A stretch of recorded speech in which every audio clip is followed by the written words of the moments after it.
إلى ثمود أخاهم صالحا قال يا قوم اعبدوا الله ما لكم من إله غيره هو أنشأكم من الأرض واستعمركم فيها فاستغفروه ثم توبوا إليه إن ربي قريب مجيب.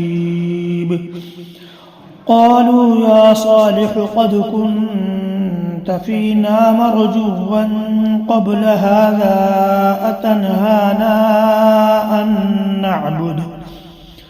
أن نعبد ما يعبد آباؤنا وإننا لفي